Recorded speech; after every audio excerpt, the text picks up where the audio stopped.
We're going to begin this year by identifying key features of a function. So in section 1.1, we are looking at graphs and identifying some of the information that relates the two quantities of the graph. And by quantities, I'm specifically talking about x and y values.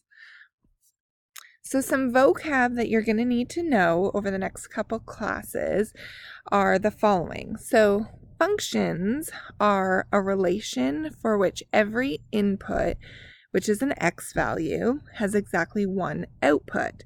You don't have to memorize these right now, but I want you to become more familiar with this vocab over time. Domain is a set of all possible inputs, so that means specifically x values, and our range is a set of all possible outputs in a relation. So we're talking about our y values. Now, how we communicate our domain and range is done by two different types of notation, and we call those set builder notation and interval notation. Now, I'm just going to define them right now, and then I'll give examples of them later. So set builder notation specifically uses an inequality when describing a set of numbers, and interval notation actually identifies a minimum and a maximum number, and then it uses parentheses or brackets to kind of round out that interval notation. Again, I will show you examples later on. The last term I want you to become familiar with is called a zero of a function, and that's just a fancy name for an x-intercept or multiple x-intercepts. So let's get started on example 1. So in this question, we're specifically trying to practice our domain and range. So meaning we're going to graph our function, and we are going to identify where this graph exists for our x values and where the graph exists for our y values. So before we get started on that, we need to actually graph it. I don't expect you to know exactly what this graph looks like at this point in time. So we're going to start with a table of values to graph. So we're going to start with graphing. And I'm going to tell you which input values, so our x values, to use. And we're going to use the numbers -2, -1, 0, 1, and 2. Then we want to figure out what these input values correspond to for our output values. So meaning, what are the y values? So we have a relationship that's given to us right here. It's relating an x value and a y value together.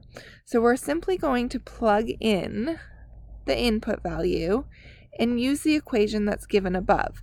So -2 squared will become +4 minus 3, which is 1. So together that makes the coordinate of -2, 1. Now I'm going to pause the video and fill in the rest of this table.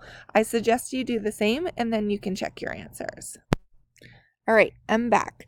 So as you can see, I took the input values on the left-hand side, I plugged them into the relation and got the corresponding y value, and then I put it over here in a coordinate.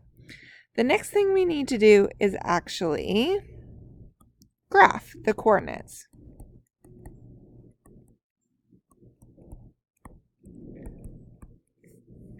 So I'm going to pause it again, and I will be back. So here's my graph, and as you can see, it kind of makes this U shape. We actually call this a parabola. So that is any graph that has an x squared is identified as a quadratic, which is a parabola. Now, we talked about this word function. So if we go back to this other screen, it says a function is a relation for which every input, x value, has exactly one output. So let's go and check our graph and see if that's true. How we identify that is using our vertical line test. So we're going to draw a bunch of vertical lines on our graph. If the graph if the vertical line only touches the graph once, then that means it is a function. So if we check each line, so when we're crossing this line here on the right-hand side, we only have one intersection point. So that means that that spot passes the vertical line test. If we do the same thing, we only have one intersection.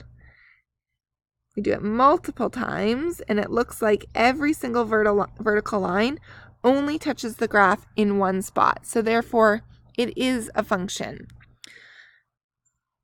The next thing we want to do is identify the domain and the range, because that's what's asked of us in this question. I took off the red lines just to make it easier to see what we're doing. So the domain, remember, says the set of all possible inputs in a relation, specifically our x values. So our domain, if we look at our graph, if we're going to the right-hand side, as it gets higher and higher, it actually floats further and further to the right. And if we look at our graph going to the left, as it gets higher and higher, it floats further to the left. So if this graph was to go on forever and ever, then we would say that it would actually hit all real numbers. So how we write that, and I'm just going to do an example of set builder notation for the first one. We open with this squiggly parentheses, and then because we're talking about our domain and our x values, we write an x, and then we write this kind of extra long line, and that means the words such that. So we're saying a set of x values such that x is an element of real numbers. And what that means is that x is all possible numbers.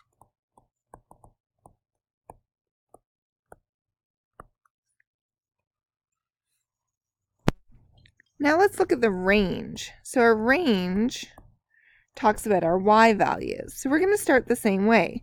We're going to say a set of y values such that. Now if we look at our graph and we take the highlighter, as you can see, the graph is just starting at a low point, and then it's only increasing. So that means that we do have a low value of a y.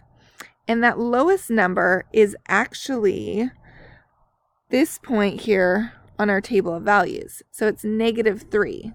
Whoops. So what we're going to say is that our y values are numbers that are greater than and equal to -3. And we're talking about every single y value. So we're also going to say that y is an element of real numbers. So y is an element, and then this big R of real numbers.